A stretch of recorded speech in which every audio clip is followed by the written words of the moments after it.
Coming up on today's episode of Parasport Nation, the classification process can be tough for para-athletes. Why is that, and how exactly does it work? Nathan's going to break it all down and share his experience on it. Let's get started. Welcome to Parasport Nation with Alex Smyth and Nathan Clement. Welcome into Parasport Nation. I'm your host, Alex Smyth.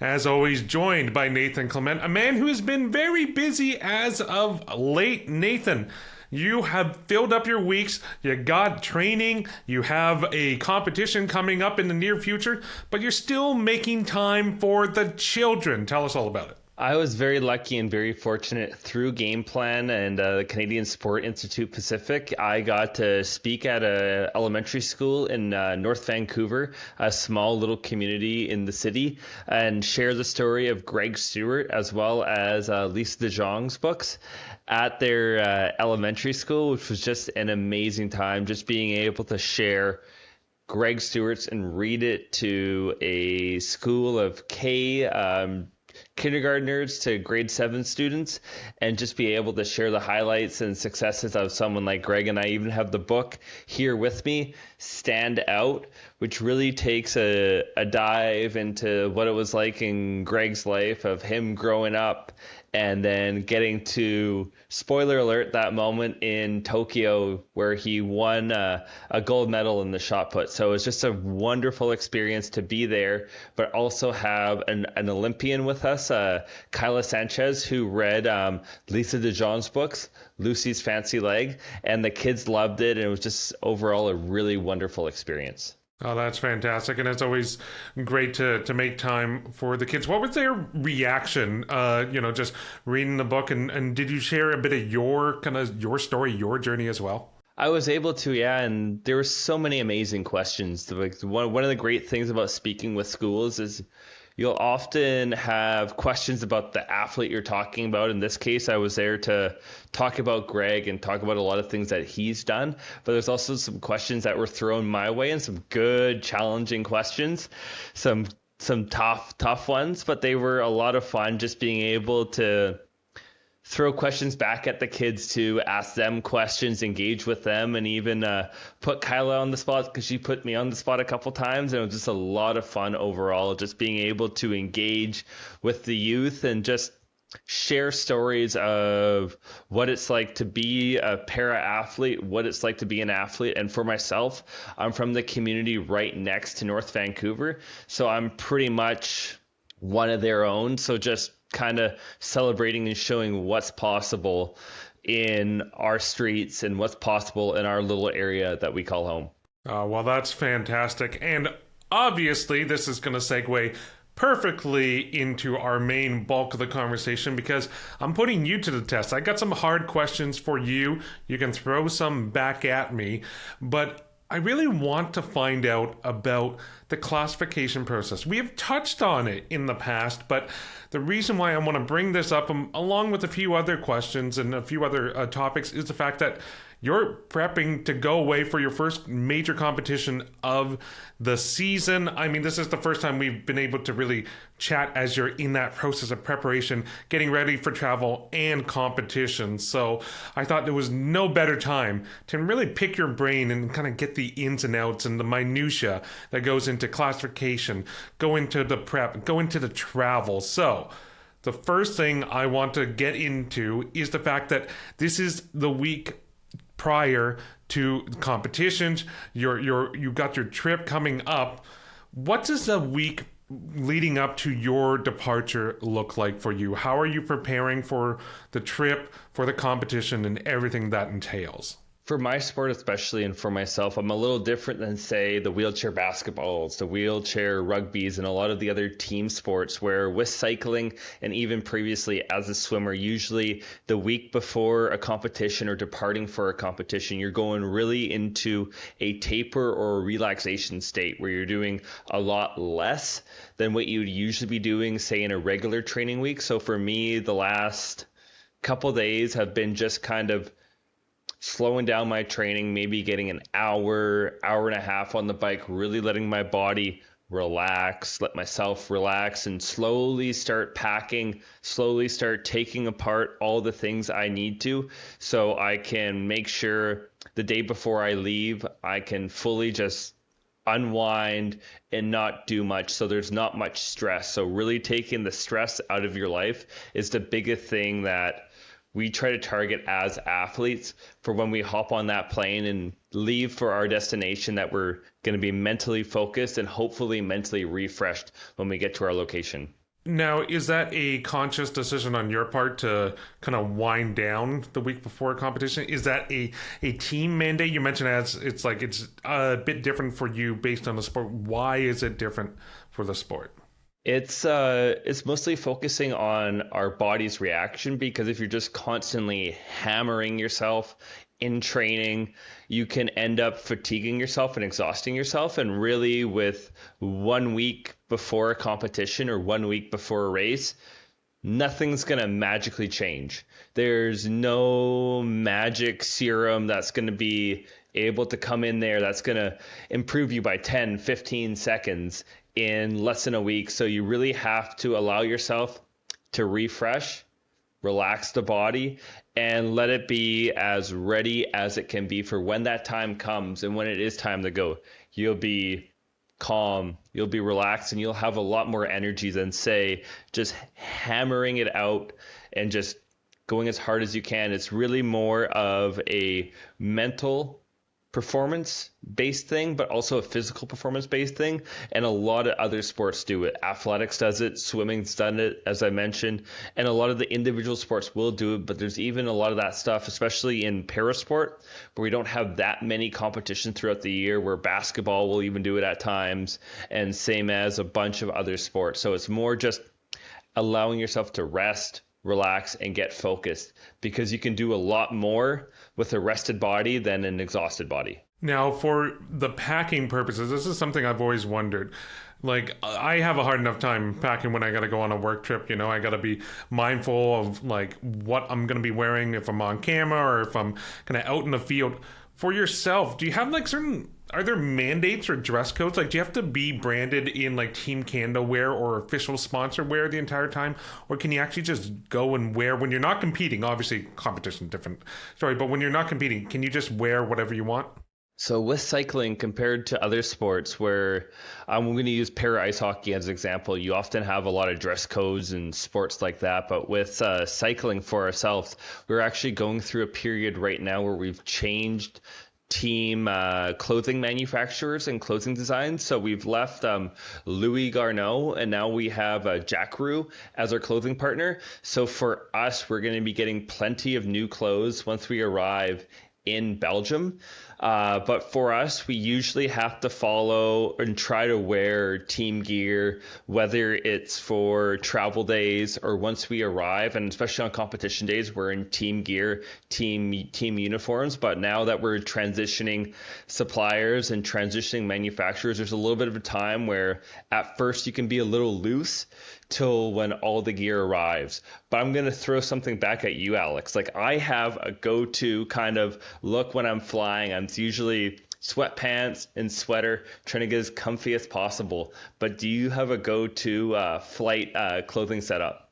So I typically don't know. I will say I've developed a partial one over the last few years. I discovered that I love joggers, and I think joggers are literally the greatest travel pants you can have.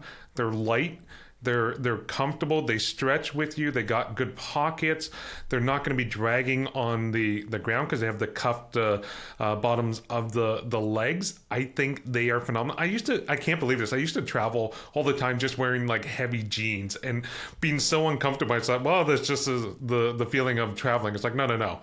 If you can go with the right like kind of comfortable pants, it makes all the difference. In terms of other things like shirts, I'm just going to wear whatever. I'm going to dress for kind of the weather that I'm going to approach. So I may pack like an extra coat or something in my backpack and maybe not wear it, but I'll have it ready for when I land. And then shoes and stuff, I'm just going to wear what I'm normally going to wear.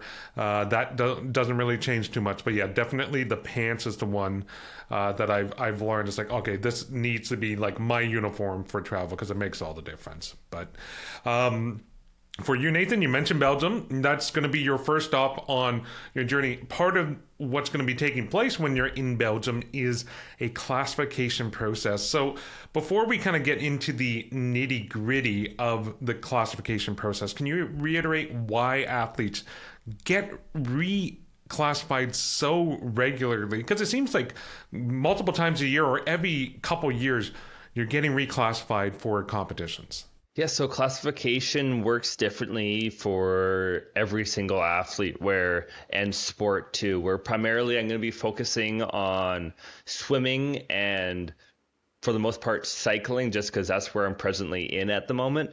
With cycling, and especially with a disability and condition like mine, there's a lot of fluctuation with my condition.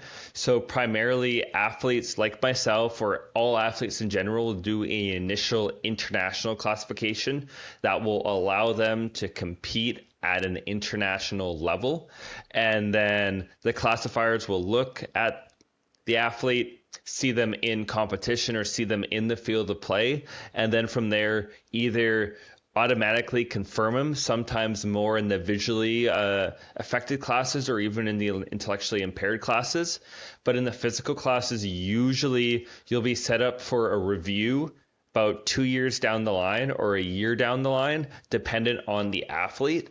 And at that point, they will want to set up to see if anything has changed on the diagnosis of the athlete, or especially for some, a lot of disabilities will progress over time and deteriorate over time. So it's taking a look years down the line and just at where that athlete's at, because sometimes it's difficult to automatically confirm someone, then say 3-4 years down the line, their condition worsens, and it becomes a lot trickier, because the big thing with classification is trying to make it as fair as possible across disabilities, because everyone's disability is different, everyone's disability is unique, and it's sort of a broad system that allows for the best attempt at an equal field of play in every single competition. And how are you feeling like the day of a classification? Are you nervous? Are you kind of calm? Are you kind of still focused on the competition, or is it the classification kind of creeps its way into your focus for that day before the competition gets started? I feel like it really depends on where you're at in your career. Like, especially for this one, I'm a lot more nervous than say I have been in the past, just because I have a history of, as a swimmer and as a cyclist, where my classes have fluctuated too. So it's one of those things where you can't control what happens. Like, you're giving the best demonstration of your disability. And the big thing with classification at the end of the day is you're not going to be going to classification, you're not expected to show your best, what your disability looks like at its best. You're supposed to show what it looks like when you're in competition. So for yourself and for myself, it is one of those things where it's always nerve-wracking, because you have to be so open about yourself. You have to be extremely vulnerable in there, going through your medical history, then getting on to a bench test afterwards and having your body moved and contorted in ways that may be tricky or may be difficult, especially for a condition like mine.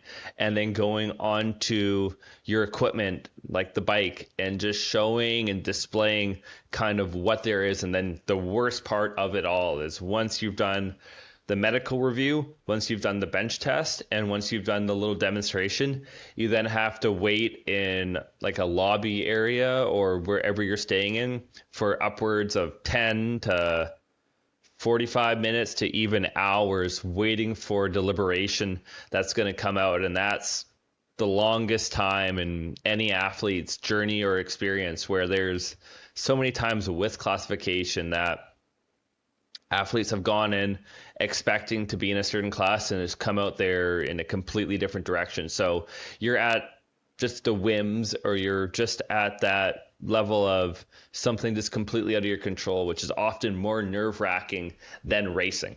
Yeah, the racing part, I'm sure it's not that it's easy, but it's something that you have control over. You have an ability to impact the outcome, whereas with this classification, you really don't. Are you then waiting in that lobby area until the results are kind of made or shared, or are you going to leave and like how are you waiting as close by as you can to get those results right away, or are they going to find you afterwards?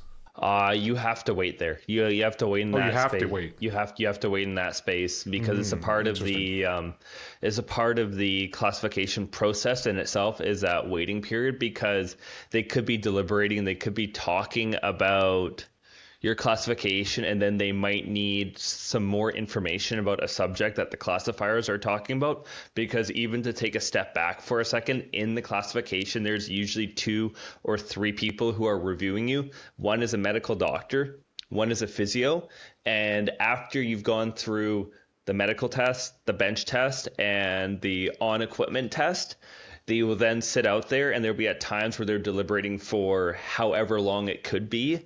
And they might want a little input from your coach just to give more information, or from yourself just to really help detail it. So there's times where you're in that waiting kind of limbo state where you get called in for a brief minute and then you're asked to go back outside again. So it's something you have to be present for the whole time. Interesting. So does the process then start with the medicals, or is it starting when they're observing you on the field of play as you described? Is that the first stage? Like, where does the classification begin? And then obviously you mentioned how it ends. It's like you're waiting in that lobby for the results, but where does the classification journey begin for you? It truly begins like at an international classification, begins with the medical information being sent in to your sports governing body. And then you start off with a medical test where you're brought into the room. In cycling, you bring your bike into the room with you. You sit down in a chair in front of a desk where you have the physio, the medical doctor, and they begin going through your medical records, the files that you have presented, and they're asking a list of different questions, just trying to figure out more about you, just trying to see if there's any like not holes in your story, but just trying to assess how fair and honest the athlete is being, but also trying to gain that information that can give them the best judgment to make the appropriate decision on where that athlete could be. And then from there, once they're done with all the medical questions that they do have, you then get on to a bench test, and they move and just do various different motions with your body before they get you on the bike or whatever equipment you're using dependent on your sport. And they just see how you get off, how you get on, how you do certain small movements in really a small space. And then you do that deliberation. And once that deliberation happens and you're brought back into the room, they give you a classification or they give you a numbering that you're going to be racing in for whenever you compete next. And then after that, you go compete, you go race, you go do whatever sport you're doing, and then they will let you know what their final assessment is after the race. And that can take, same thing as that deliberation, it can be instant or it can take hours. So you're saying that you could be given one classification number, go and compete, and then they could change their mind on the classification after you've competed in the race?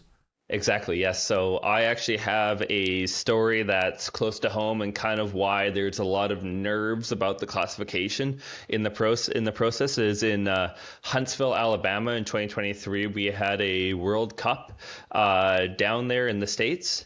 And for myself, this is my third classification within the year. My previous 2 classifications, I was put in T1. So one of the 2 trike classifications. So in tricycle, T1 is the more affected class and T2 is the less affected class. So I did the race. I did as a T1, but as soon as I crossed the finish line, I just won my first international gold medal. I go back to the team pit area, and as I was warming down, after my races, I needed a lot of team support.